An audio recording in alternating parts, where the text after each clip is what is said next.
اللہ کو خواب میں دیکھا جا سکتا ہے؟ نبی صلی اللہ علیہ وسلم کا تو آتا ہے ظاہر ہے، لیکن وہ بھی میں نے سنا ہے کہ وہ صحابہ کے لیے تو بہت کلیئر کٹ تھا کہ نبی صلی اللہ علیہ وسلم کو ہی دیکھا ہے، لیکن چونکہ ہم نے تو نہیں دیکھا نبی صلی اللہ علیہ وسلم کو ریئل میں، ہم تو صرف میچ کر سکتے ہیں ان کی ڈسکرپشن. شمائل آئے ہوئے ہیں. جی ایگزیکٹلی. تو اللہ کو کچھ لوگ کلیم کرتے ہیں جی کہ اللہ کو بھی میں نے خواب میں جو ہے وہ دیکھا ہے، میری ملاقات ہوئی ہے، اللہ نے مجھے کچھ حکم دیا ہے، جو پھر آگے لوگوں کو کہتے ہیں. اس میں کتنی حقیقت؟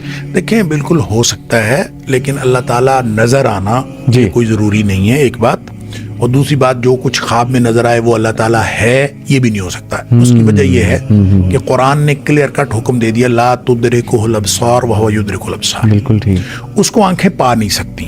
ہماری دنیا میں ہماری آنکھوں کے اندر وہ صلاحیت ہی نہیں رکھی گئی کہ ہم اللہ تعالیٰ کو دیکھ سکیں. صحیح. لہٰذا اللہ کو یعنی خواب میں آپ کوئی چیز دیکھتے ہیں، یہ بالکل ایک فالس آپ کی انٹرپریٹیشن ہوگی. اگر آپ کہیں کہ فلاں شخصیت پرسونیفائی کر کے آپ کہیں کہ یہ اللہ تعالیٰ تھا، یہ بالکل غلط ہے. اللہ کی تجسیم نہ کی جا سکتی ہے، نہ ہی اللہ تعالیٰ کو کسی جسم میں محدود کر کے دیکھا جا سکتا ہے. صحیح. لہٰذا آپ اگر خواب میں کوئی ایسی چیز نظر آئی ہے تو اب وہ جو انٹرپریٹیشن ہم کر رہے تھے کہ ایک خواب اس طرح کا اور ایک خواب اس طرح کا، تو رویا صالحہ ہوں گے تو کہیں بھی اللہ کی تجسیم نظر نہیں آ سکتی. بالکل ٹھیک. یہ ہمیں یقین رکھنا چاہیے، کیونکہ بنیاد قرآن ہے، خواب نہیں بنیاد. صحیح.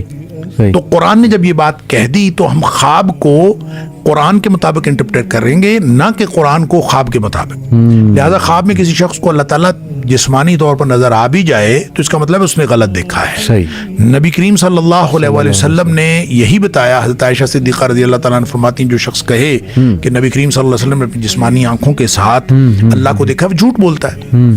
تو نبی کریم صلی اللہ علیہ وآلہ وسلم کا اللہ تعالیٰ سے کیا تعلق ہے؟ وہ تو نبی ہیں، ان کا تعلق اللہ تعالیٰ کے ساتھ معراج پہ تشریف لے گئے، دیکھا نہیں دیکھا یہ ایک الگ بحث ہے. لیکن عام شخص جب تجسیم اللہ کی دیکھے، اس کو ایک پرسن کی حیثیت سے دیکھے، تو وہ کبھی بھی درست نہیں ہو سکتا. البتہ خواب میں اس طرح ہو سکتا ہے آپ کو کوئی آواز آئے، آپ کو بتایا جائے اللہ تعالیٰ آپ کو یہ کہہ رہا ہے، اور اس کا تعلق اللہ کے حکم سے ہو، یہ بالکل پاسبل ہے. لیکن اس کو یوز کر کے آپ اب لوگوں کو تو کوئی نئی چیز تو نہیں بتا سکتے نا، شریعت تو کلیئر کٹ ہے. یہی میں کہہ رہا ہوں کہ آپ، یہ تو میں نے پہلے بات کر دی کہ خواب کا تعلق کسی دوسرے سے ہے ہی نہیں. خواب کا تعلق میرے اپنے سے، زبردست، وہ میرے اپنے سے تعلق ہے. اگر اللہ تعالیٰ نے کوئی حکم مجھے خواب میں دیا بھی تو میرے لیے ہے، وہی تھوڑی اب آنی ہے، وہی کا سلسلہ بند ہو گیا.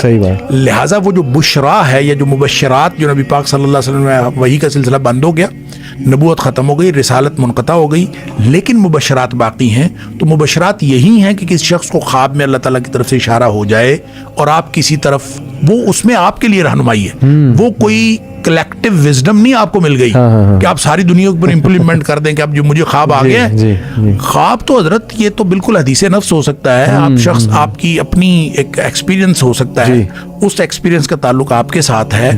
اگر وہ سچا اور بالکل ٹھیک خواب بھی ہو تو اس کا تعلق نہ شریعت میں تبدیلی کے ساتھ ہے، نہ دوسروں کے ضابطے کے ساتھ ہے. اس کا تعلق آپ کے اپنے ساتھ ہو سکتا ہے، اور وہ بھی اس وقت تک جب تک وہ قرآن و سنت کے خلاف نہ ہو اور وہ جو بنیادی مبادیات دین ہیں ان کے خلاف نہ ہو. بالکل ٹھیک.